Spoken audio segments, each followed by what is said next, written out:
Muito bem, estamos gravando esse domingo, Escola Dominical, dia 31/5 de 2020, o último domingo do mês. Alguém já disse que ano meiou, ano acabou, né? Os antigos falavam isso. Já estamos aí entrando ao mês 6 e um ano talvez que foi assim contra talvez as melhores expectativas, né, para quando as pessoas passaram um ano novo e fizeram seus planos, mas como nós aprendemos todo ano novo, e Tiago vai falar sobre isso também, nós fazemos nossos planos, né, mas nós devemos colocar Deus em nossos planos. Aqui estamos nós novamente e louvo a Deus. Eu penso que já tem aí alguma expectativa de retorno. A lei ela tem amparado já algumas questões de público, né? Não somente igreja, e as coisas devem desenrolar nessa semana aqui e nós com certeza, e lógico, nem tanta certeza isso, porque nós contamos com a graça de Deus, mas contando com a graça de Deus e a misericórdia, muito em breve estarmos aí nos reunindo aos poucos. A minha oração é que as coisas voltem ao normal e Deus sabe disso. Ainda pela manhã orava, orando e falando com Deus nesse sentido, para que Ele tenha misericórdia do seu povo, para que nós possamos voltar a nos reunir. Crianças, né, idosos e toda a faixa de idade. E a minha oração é para que a igreja volte a ser como ela era. Só que muito mais forte depois de uma experiência desse tipo. E vamos continuar orando. Agradecer a Deus por mais esse domingo, que bom, né? Nós ainda podemos usar desse recurso que é a tecnologia. Não, eu falava algo com uma pessoa essa manhã que nós não podemos ficar dependendo de tecnologia totalmente. Se nós achávamos que, ou pensamos que talvez no futuro poderíamos usar somente tecnologia, eu oro para que isso não aconteça. A tecnologia ela pode ser barrada a qualquer momento, né? E tanto barrada como controlada, e nós não vamos ter liberdade de pregar a palavra de Deus tal como ela é. Ter essa liberdade que nós temos hoje fica uma ferramenta muito fácil de se manipular, de bloquear, e nós sabemos o coração do homem, não precisamos ir muito longe para saber o coração do homem, basta olhar para nós mesmos à luz da Escritura. Então, nós oramos para que as coisas voltem ao normal, como elas eram. E a tecnologia, ela ser um apoio à igreja, e não a igreja em si. Então, esse desconforto é até saudável, para que nós não possamos estar aí nos acomodando com a tecnologia. Minha oração é para que, quanto mais breve nós pudermos voltar à igreja, como ela é, melhor para todos nós, né? E ore por nós, liderança, não só da sua igreja, mas de outras igrejas. Eu sempre que posso, né? Eu assisto a alguns pastores, amigos meus, e estou acompanhando as lives ou no YouTube, e eu sei que eles estão passando pela mesma coisa, pela mesma dificuldade. Então vamos continuar orando diante de Deus por essa situação. Faz muita falta os professores da IBD, os pequeninos, e ali a separação de classe, nós sabemos a falta que faz isso. Mas enquanto não chega ao fim isso, vamos usar o que temos em mãos. E o que temos em mãos é a tecnologia, são os vídeos, são os recursos que nós temos. E louvar a Deus por esses recursos.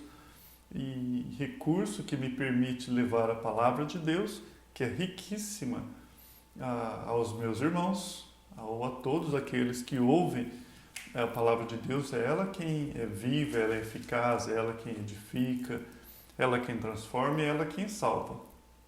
E nós estamos estudando na nossa escola dominical a Epístola de Tiago. Já falamos do capítulo 1 praticamente por completo, já demos a introdução e aqui estamos nós no capítulo 2.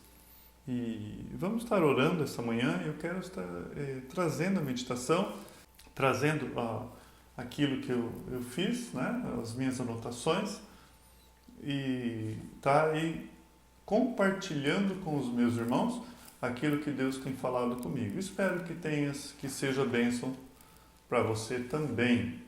Vamos orar antes? Pai bendito, nada somos sem Ti, nada sou e nada somos. Carecemos da Sua graça, da Sua misericórdia. Me ajude nesse pequeno momento, ó Pai, a falar da Sua pessoa, da Sua obra. Nada somos sem Ti, ó Deus. Eu te peço mais uma vez, abra nossos corações nessa manhã, abra nossa mente, ó Deus, sempre, sempre. A todos aqueles que estão me ouvindo agora, aqueles que hão de ouvir, que o Senhor possa trabalhar nessas vidas através da Sua palavra. Sou apenas um instrumento. Me ajude agora, Pai, por graça, eu te suplico. Apenas servo sou. Te suplico em nome do Seu Filho Jesus. Amém e amém.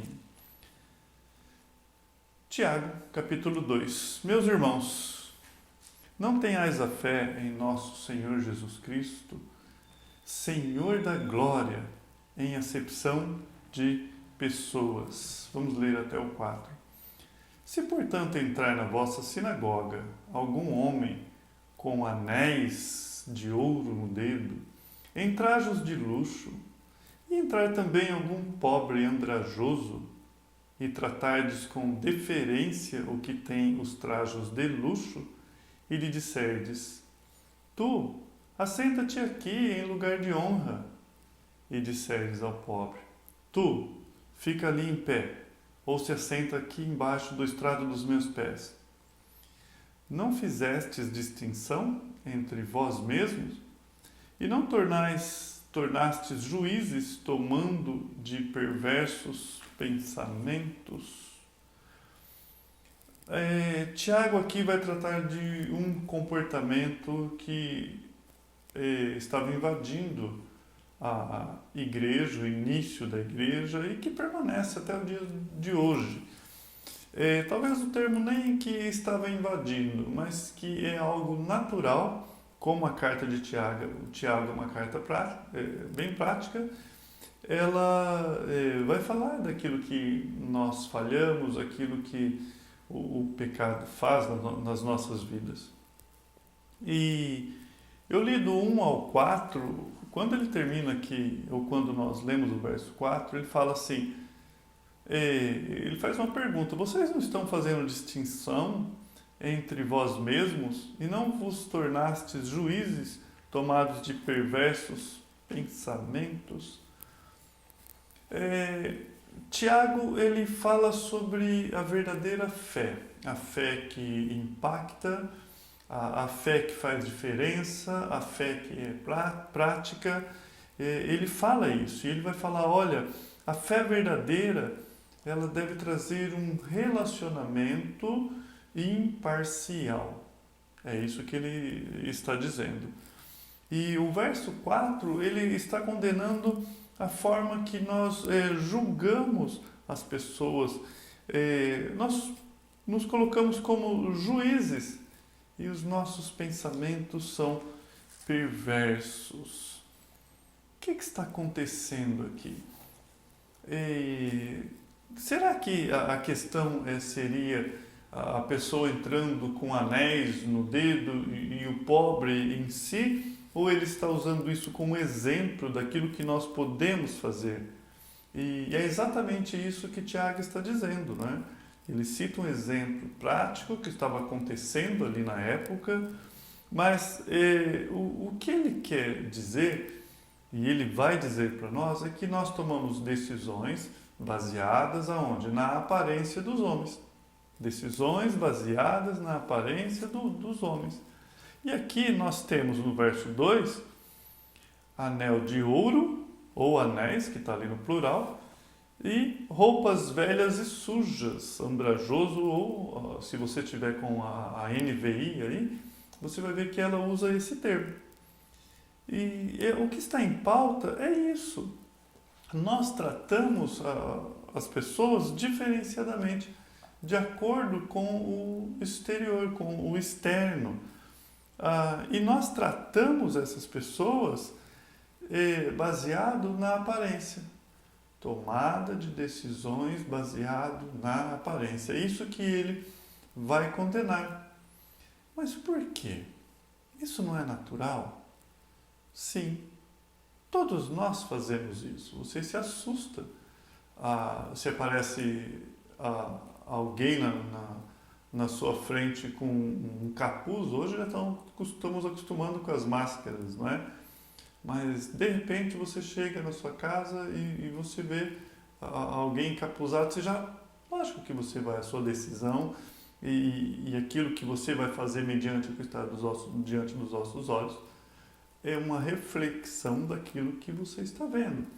Mas se você chegou e dá de topa, ou de encontro, aliás, com uma pessoa que é conhecida, né, ou é de casa, que tem a chave, o tratamento é diferente.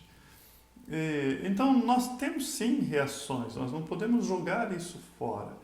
E não é isso que Tiago está falando, mas é a forma como nós julgamos e que o pecado faz isso. E aí as nossas decisões, baseado nas atitudes pecaminosas, é que é o problema. Então, quando nós estamos diante de pessoas, é natural existir pessoas diferentes umas das outras e é natural as nossas reações diferenciadas de acordo com cada pessoa. Nós não devemos ser hipócritas ao ponto de dizer que isso não existe. A questão é como nós tratamos e lidamos com isso. E se o seu coração é voltado para bens materiais, e muitas vezes você cresceu assim, você veio de uma família que os seus pais valorizavam o que a pessoa ganha e não quem ela é, então a sua tendência é essa. De olhar para o rico, olhar para os seus anéis, olhar para as suas roupas e você vai valorizar por aquilo que ele tem. E vai desvalorizar aquele que não tem nada. Agora, se você cresceu na palavra, se você cresceu num lar cristão, teve esse privilégio e já passou por esse texto e foi aprendendo através das Escrituras, do nosso bom Deus, da pessoa do Senhor Jesus Cristo, na dependência do Espírito Santo, embora você possa ter o impacto, né, da aparência, chega na igreja algum figurão, alguma pessoa de renome, ou então chega lá um andarilho, embora você tenha um impacto, né, de seja quem for, o seu tratamento vai ser um tratamento de equidade, de sensatez, baseado na pessoa do Senhor Jesus Cristo, como ele tratava essas pessoas. E você vai fazer isso naturalmente, tanto para com o rico quanto para com o pobre. É esse desafio que a palavra de Deus nos traz. Mas vamos falar do tratamento que é praticamente natural.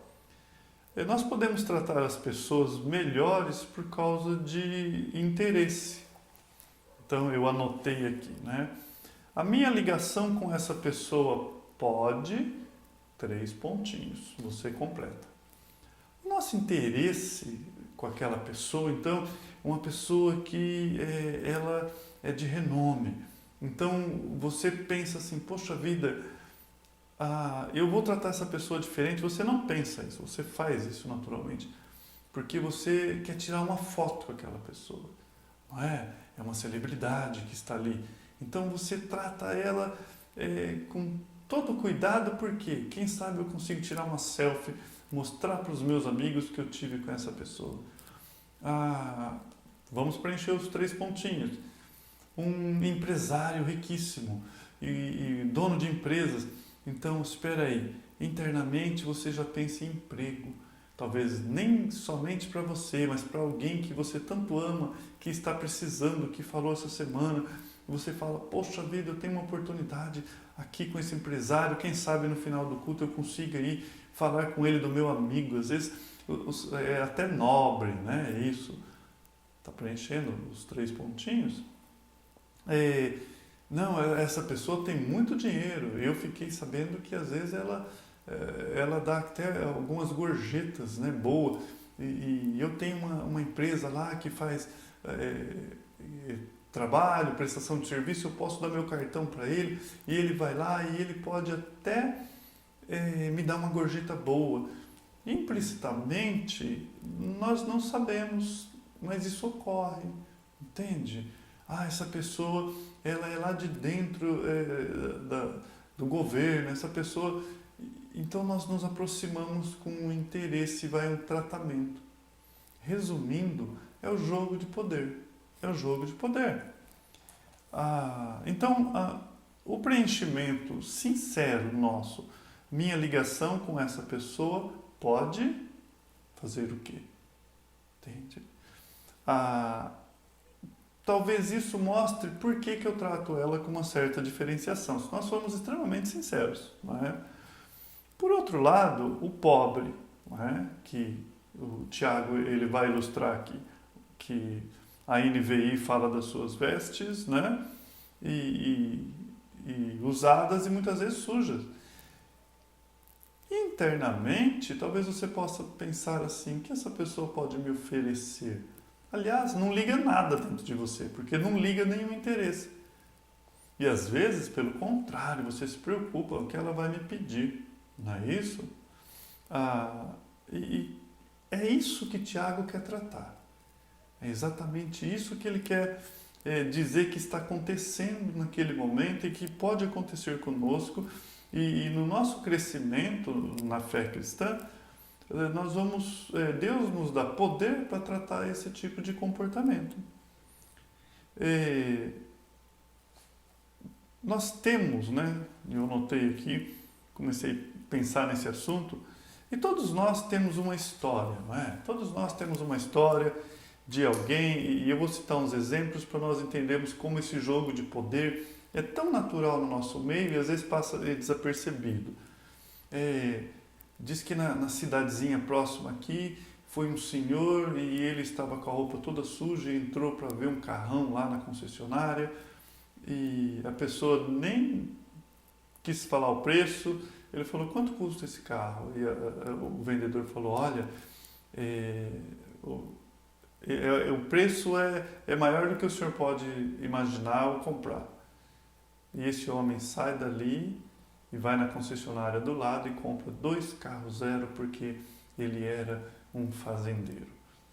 Eu não sei se isso é verdade, porque eu já escutei essa história tanto de uma cidade como de outra. Deve ter fazendeiro rico em todo quanto é canto aí. Mas as pessoas, quando contam isso, o que elas estão dizendo? Que você deve tratar as pessoas bem, porque talvez ela pode comprar 2 carros zero se você for um vendedor. Ainda não é isso que Tiago está ensinando aqui. Porque se você estiver tratando um andarilho, achando que ele pode ser um ricaço disfarçado, ainda assim o seu coração está mostrando um interesse pessoal, uma loteria de que aquela pessoa pode te dar algo maior do que a aparência dela oferece. Me fez lembrar um outro exemplo aqui também, né? A música, né? Do Sérgio Reis, lembra? Quem não conheceu essa música, né? Lá num bar de Ribeirão Preto, aparece lá, tem um homem e entra um outro e essa pessoa fala, como pode aqui nesse bar permitir entrar pessoa desse jeito, né? E por quê? Era um senhor simples, né? Pelo que eu me lembro aí da história. e de repente ele fala, porque aqui está o rei do café, e todo mundo aplaude. Isso é música cantada por gerações. Todo mundo aplaude o quê? O que eles estão aplaudindo? Será que todo mundo está ganhando com o rei do café? É isso que Tiago vai dizer aqui um pouquinho mais para frente. Que relação você tem com esse homem? Porque ele é o rei do café. Mas aí chega o outro. E o outro fala o quê? E emudece todo mundo. Olha, eu amarro uma aposta que para cada pé de café eu amarro uma cabeça do meu gado lá. Do meu boi, do meu gado, algo assim. E ainda sobra. E todo mundo... O que está em jogo aqui nessa música que nós crescemos ouvindo? Poder. O rei do café e o rei do gado. Não é isso? E essa é a nossa natureza. Nós crescemos desse jeito. Nós temos isso à nossa volta.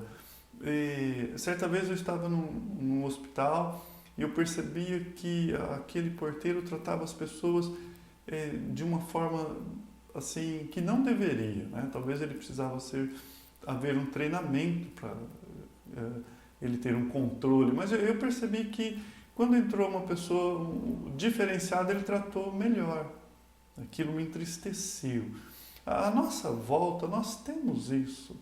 Nós temos isso. E no nosso dia a dia. E isso pode estar dentro das nossas igrejas e às vezes dentro dos nossos lares, das nossas famílias. Por quê? Isso é algo produzido pelo pecado que é inerente, que é natural ao homem, que antes da conversão ele não tinha controle sobre isso e pós-conversão ele tem controle, por isso que a Bíblia ensina que nós devemos tomar cuidado a forma como nós tratamos as pessoas. O verso 5, né? Nós lemos até o 4, o verso 5 ele diz assim: ouvi, meus amados irmãos, não escolheu Deus os que para o mundo são pobres, para serem ricos em fé e herdeiros do reino que ele prometeu aos que amam? Eu vou falar um pouco mais no final, mas a primeira coisa que nós dizemos aqui, que nós aprendemos aqui, ou eu quero dizer aqui melhor, é que Deus não está fazendo acepção entre pobre e rico. Alguns políticos às vezes se apropriam disso aqui para poder dizer que até a Bíblia vai falar que Deus é a favor do pobre contra os ricos. Não, esse texto não está dizendo isso e não é isso que ele quer dizer, né? Ele está dando aqui Deus como nosso exemplo. Ele fala, olha como que Deus age. E lembra, nós não devemos pegar um texto fora de contexto e usar como pretexto. O próprio Cristo, em Mateus 22:16, eu anotei aqui, ele vai falar assim, quer ver? Mateus 22:16. 22 está aqui. Os fariseus estavam tentando pegar Jesus ali, e nós sabemos, sempre eles querendo surpreender a Jesus, pegar ele em alguma palavra, né? E esse contexto que eu vou ler aqui é bem conhecido de todo mundo, dentro e fora da igreja. Aqui é o contexto em que Jesus fala: dá a César o que é de César, a Deus o que é de Deus. Mas um pouquinho antes, quando os discípulos, quando os fariseus chegam, olha as palavras que eles usam ali diante de Cristo. O verso 16. E enviaram-lhe os discípulos juntamente com os herodianos para dizer-lhes: Mestre, sabemos que és verdadeiro e que ensinas o caminho de Deus, de acordo com a verdade, sem te importares com o que quer que seja, porque não olha o que será? As aparências dos homens. Então esses fariseus mandam ali uns representantes, e esse representante chega lá bajulando Jesus, e eles vão falar algo assim que é a realidade de Jesus. Olha, o Senhor não olha para as aparências, olha a aparência dos homens. Ou, antes ele fala, verdade, né? De acordo com a verdade, sem que se importa com quem quer que seja rico. pobre. Então, o nosso mestre, a forma dele agir, qual que era a forma do nosso mestre agir? Jesus não julgava pela aparência. Não julgava pela aparência aquilo que nós fazemos muitas vezes. Ele tratou de rico, pobre, religiosos, publicanos, leprosos, pessoas doentes, enfermas, crianças e mulheres que naquela época eram deixadas de lado, tanto os judeus como os gentios. E ele ensina os discípulos a isso. E os discípulos estão vendo a forma de Jesus tratar as pessoas. Lembra quando foram levar as criancinhas lá?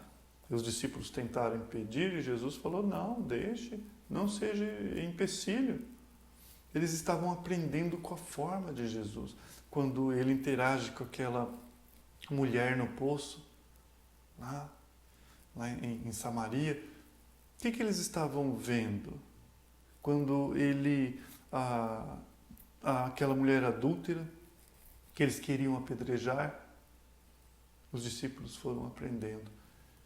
E no fim, mesmo após a ressurreição de Jesus, quando ele conversa com Pedro, que o negou por 3 vezes, Jesus poderia falar para Pedro, olha, eu não te aceito, porque você já pisou na bola. Muitas vezes, eu não te aceito. Ali, Jesus Cristo aceitando Pedro e o recebendo, porque Jesus Cristo não estava de olho na aparência. E muitas vezes dentro da igreja há pessoas que elas ainda estão crescendo. Calma, Deus não terminou com ela ainda. Ela está aprendendo. E nós não toleramos, e nós tratamos por aquilo que é externo, aquilo que está diante dos nossos olhos. E outra coisa que eu anotei aqui, eu só estou de olho no tempo, dá para nós irmos sim. O próprio Pedro, quando chega em Atos capítulo 10, ele ainda continua com alguns probleminhas, né? Do jeito que ele enxergava as pessoas. E Deus queria que ele pregasse aos gentios, mas ele tinha que aprender uma lição, porque havia uma barreira dele, que era judeu, com os não-judeus. E Atos 10, do verso 10 em diante, você lê assim, estando com fome, Pedro, quis comer, mas enquanto lhe preparavam a comida, sobreveio um êxtase. Isso era meio-dia. Então viu o céu aberto e descendo um objeto como se fosse um grande lençol, o qual era baixado à terra pelas 4 pontas, contendo toda a sorte de quadrúpedes, répteis da terra e aves do céu. E ouviu-se uma voz que dirigiu-se a ele, levanta-te, Pedro, mata e come. Mas Pedro replicou, de modo nenhum, Senhor. Do jeitinho que ele falou, olha, não lava os pés, não, de modo nenhum. Aqui também, não, de modo nenhum, Senhor. Pedro ainda estava aprendendo. Lembra a questão de lavar os pés? Jesus ensinando ele lá. Olha, o menor será o maior. E aqui Pedro ainda tinha uma lição que aprender. E é mostrado para ele a visão desses animais que ele considerava impuro. Porque jamais comi coisa alguma e imunda. Eu sou santo. E segunda vez a voz lhe falou, ao que Deus purificou, não considere comum. E sucedeu-se por 3 vezes e logo o objeto foi recolhido ao céu. E Pedro, ele pôde entender isso. Nós sabemos que é a questão de Cornélio, e Cornélio era um gentil, que Deus queria que Pedro fosse pregar para esse gentil, ele não era judeu. Quando chega no verso 28, nós lemos assim, a quem se dirigiu dizendo, vós bem sabeis que é proibido a um judeu ajuntar-se ou mesmo aproximar-se a alguém de outra raça, mas Deus me demonstrou que a nenhum homem considerasse comum ou imundo. Deus quebrando barreiras ali, quebrando barreiras. Então, o próprio Deus nos ensina a forma dele agir para conosco. E E há uma incoerência no verso 6 e 7, voltando lá para Tiago, que está nos ensinando hoje. Verso 6 e 7 diz assim: entretanto, vós outros menosprezastes o pobre. Não são os ricos que vos oprimem? E não são eles que vos arrastam para os tribunais? Não são eles que blasfemam o bom nome que sobre vós foi invocado? Qual bom nome? O verso 1, nosso Senhor Jesus Cristo. Então, espera aí, os anéis de ouro estão acima de qualquer coisa dessa pessoa. Vocês são tão maus em julgar as pessoas, que são essas pessoas que te oprimem, essas pessoas que levam o nome de Deus para a lama, são essas pessoas, o julgamento de vocês são falhos.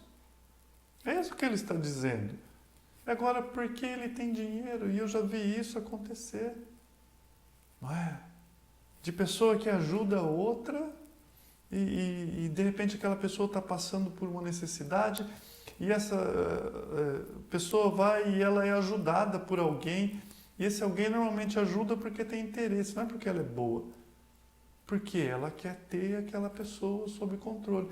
E passa um tempo, essa pessoa que ajudou, ela tem comportamentos morais terríveis e a pessoa que foi ajudada faz o quê? Defende ela. O que ela está olhando? Valores, benefícios. Eu não posso ir contra aquela pessoa. Eu não posso falar nada dela, porque, olha, ela me ajudou, ela me ajuda. Então, esse tipo de prisão que nós podemos ter, a palavra de Deus trata. A forma como nós olhamos e as atitudes que nós tomamos, baseado naquilo que as pessoas têm. Então, Tiago fala, é incoerente. É uma incoerência isso que vocês estão fazendo. E o verso 8. Se vós, contudo, observais a lei, régia segundo as Escrituras, ou a Escritura, amarás o teu próximo como a ti mesmo. Fazeis bem, é o verso 9. Se todavia fazeis acepção de pessoas, cometeis pecado. Essa manhã você está aprendendo que a acepção de pessoas é pecado. É pecado. Sendo arguidos pela lei como transgressores, pois qualquer que guardar toda a lei, mas tropeça em um só ponto, se torna culpado de todos. Portanto, aquele que disse, não adulterarás, também ordenou, não matarás. Ora, se não adulteras, porém matas, vens a ser transgressores da lei. Amados, ele está falando, olha, na própria lei já diz, e se nós sabemos que a lei é resumida a amar ao Senhor teu Deus e amar ao próximo, Jesus faz isso. Por quê? Porque ele sabe que não tem como amar o próximo se você não amar a Deus. Porque Jesus sabe que quando você é religado a Deus, quando você tem comunhão com Deus, você tem comunhão com o próximo. Nós já falamos sobre isso. Lá em Gênesis, quando quebra a comunhão com Deus, a próxima coisa que acontece, Caim mata Abel, quebra a comunhão com o próximo. Jesus vem e fala, olha, se restabelece essa comunhão com Deus, restabeleceu a comunhão com o próximo. Amar ao próximo é aqui a mensagem para nós. E não usá-los para o nosso próprio interesse. Amar ao próximo. Não é usar o próximo.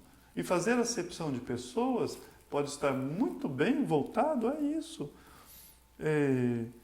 Um sentimento, né? Ou seja, que deve ter controle.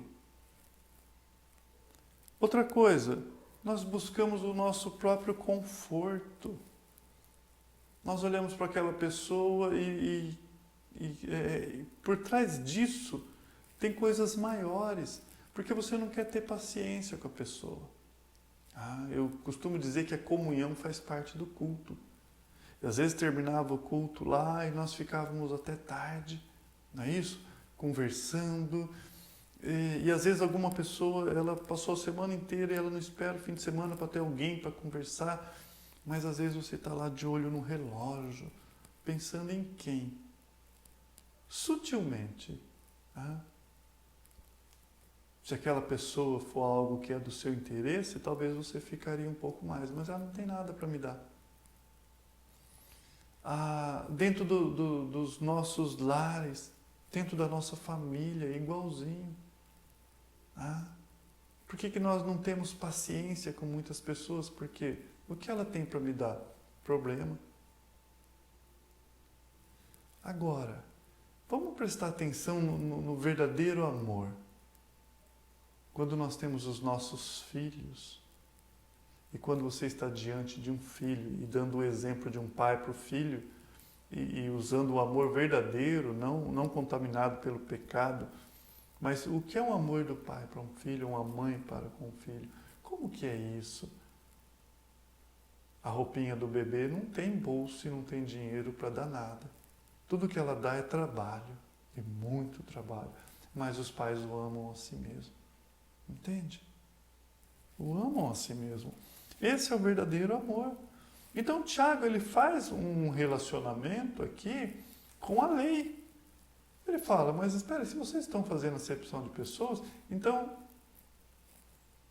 E isso nos ajuda a entender que não é contra o rico nem contra o pobre. Ele está falando pessoas, próximo. Amar ao próximo. E sutilmente isso pode estar no nosso meio. Nós devemos tratar as pessoas como nós queremos ser tratados. Amar o próximo como amamos a nós mesmos. E concluindo, nós já falamos sobre isso. Nem todo mundo é igual, ponto que nós devemos ter aqui nesse estudo. Nem todo mundo é igual, a gente tem que saber isso. Semana passada falamos sobre isso, sobre unidade, E o que é a verdadeira unidade e uniformidade, e às vezes a gente quer que todo mundo seja igual a nós. E o que você tem igual a Cristo, se Ele é santo, santo, santo, e nós somos pecadores? Mas Ele veio até nós. E essas pessoas, você vai ter relacionamento com pessoas diferentes. Outra coisa que esse texto não está dizendo, não é garantido ao pobre favor divino e nem o rico desfavor de Deus. Esse texto não está dizendo isso. Haja visto que em toda a Escritura nós vemos Deus tratando com pobres e com rico. Eu não creio que Salomão está no inferno. E ele foi um dos homens mais ricos, que a Bíblia diz, que já existiu. Entende? Ao mesmo tempo nós temos Lázaro, que temos garantia de que ele está no céu. Qual Lázaro? O Lázaro que Jesus dá o exemplo lá, de Lázaro e o rico. Então nós temos pobre e temos rico. Então esse texto não está dizendo, porque seria incoerência, se você em detrimento do rico, abre mão do rico para tratar bem o pobre, você está fazendo acepção do mesmo jeito. O que esse texto está nos ensinando é que você deve tratar ambos com igualdade, da forma que Jesus fez, com amor. O amor que é mandamento, E é um mandamento e não um sentimento. Não importa muitas vezes se você se sente inferior ou superior à pessoa, é um mandamento, vai muito além disso. Às vezes nós sentimos, inferior àquela pessoa. Não. Outra coisa que eu anotei, parece algo pequeno, mas não é. A base do Holocausto de Hitler era isso, acepção de pessoas. Como ele queria que houvesse uma raça superior, como ele tratava a raça inferior, era baseado nesse tipo de sentimento. E outra coisa que eu anotei, que nós aprendemos, o valor verdadeiro de uma pessoa vem de Deus. Nós não sabemos valorizar as coisas. Nós não sabemos valorizar as coisas. Quando você vai estar diante, muitas vezes, de uma obra de arte, eu sou leigo no assunto. Eu já li alguma coisa sobre Van Gogh, sobre a história dele, é uma história até interessante. ele conheceu o Evangelho, no fim ele se mata, né? E eu lembro do último quadro que ele pintou, por causa que aquilo ficou na minha mente, que foi trigal com corvos, ou seja, uma plantação de trigo e corvos. E eu fiquei pensando, né? Quando você lê a história dele inteira, no início ele teve acesso ao Evangelho e ele se mata no fim, e após uma vida totalmente fora da vontade de Deus. Dá a impressão assim que ele desenhou aquilo que aconteceu com ele. As aves comeram as sementes, citando Mateus capítulo 13 ali. Mas isso é só um paralelo que eu fiz e que não me deixa esquecer o último quadro que ele pintou. Então, mas eu não entendo muito de arte. Mas se eu chegar numa galeria e eu vejo um quadro lá, e talvez eu poderia dizer assim, para mim não vale nada isso. E talvez alguém chegasse e falava, olha, mas por que você diz isso? Não, porque é só uma pintura comum. E ele pega e vira o quadro e fala, olha, mas esse quadro vale $10.000. Mas por que ele vale tanto isso? Assim? Por que esse quadro vale tanto assim? E talvez o vendedor poderia responder, porque quem fez esta obra foi quem dá o preço, quem cita o preço. O dono da obra é quem atribui, quem valoriza. Não é quem olha os resultados. Então, a nossa ignorância, muitas vezes, desvalorizamos aquilo que Deus valoriza, porque Ele é o construtor. Ele foi quem pegou o pincel e pintou aquele quadro. Ele sabe o que significa cada detalhezinho daquilo lá. E no fim, nós sabemos que o Evangelho, ele iguala a todo mundo. Quando chega o Evangelho é fantástico. Então está lá nós, como crianças, e nós crescemos, mas a gente continua com aquelas coisinhas de criança, né? Criança se exibe com um brinquedo e briga por causa de um brinquedo. Alguém já disse que só muda o tamanho do brinquedo. A gente envelhece e aí as brigas são por brinquedos maiores, carro, casa, aquilo que nós fazíamos lá na nossa infância. Mas na nossa meninice, de atribuir valores, quando aparece alguém com um carrão, né? E as pessoas fazem isso e olham para aquela pessoa como se ela fosse algo, né? Porque ela tem o quê? Um carro. E quando Deus trabalha na nossa vida, a gente sabe que é metal, plástico, vidro, ferro, que o homem pegou, juntou tudo e fez um automóvel, algo que pudesse se mover. E deu um brilho naquilo e parece que isso tem uma influência tão grande sobre pessoas, maior do que deveria. E o Evangelho, ele vem, sabe o que ele faz?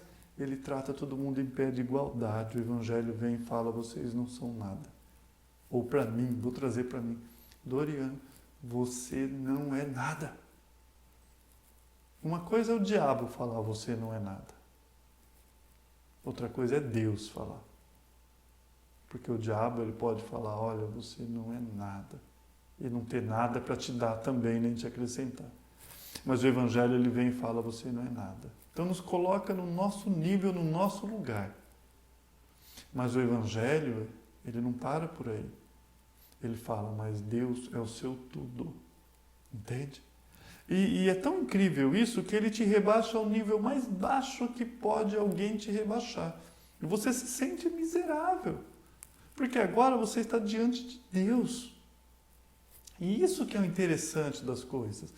Que quando nós estamos diante de celebridade, diante de pessoas com uma certa vestimenta, esse sentimento que deve ser administrável é um sentimento que nós devemos usar diante da grandeza do nosso Deus.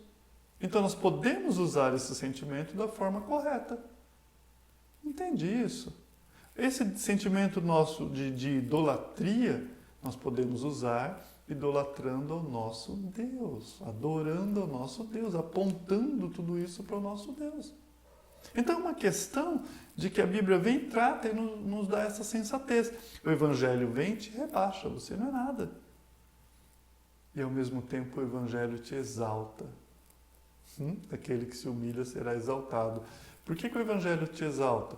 Porque o Evangelho mostra que você tem um valor tão grande ao ponto de um Deus maravilhoso enviar o seu Filho a morrer por você, dar o seu sangue lá na cruz, vertido por você. Ao mesmo tempo que Ele nos humilha, Ele nos exalta. Esse é o Evangelho. E termino lendo o verso 13, que faltou ele, né? Porque o juízo é sem misericórdia para com aquele que não usou de misericórdia. A misericórdia triunfa sobre o juízo. Sabe o que é isso aqui? O Evangelho. O que nós merecíamos? O juízo de Deus. E entre o juízo e a misericórdia, quem ganhou? Por que nós podemos ter uma vida e vida em abundância? Por que nós podemos estar eternamente com o nosso Deus? Quem ganhou? A misericórdia triunfou sobre o juízo. Qual foi os olhos de Deus? O que fez ele fazer isso? A minha vestimenta, os meus anéis de ouro,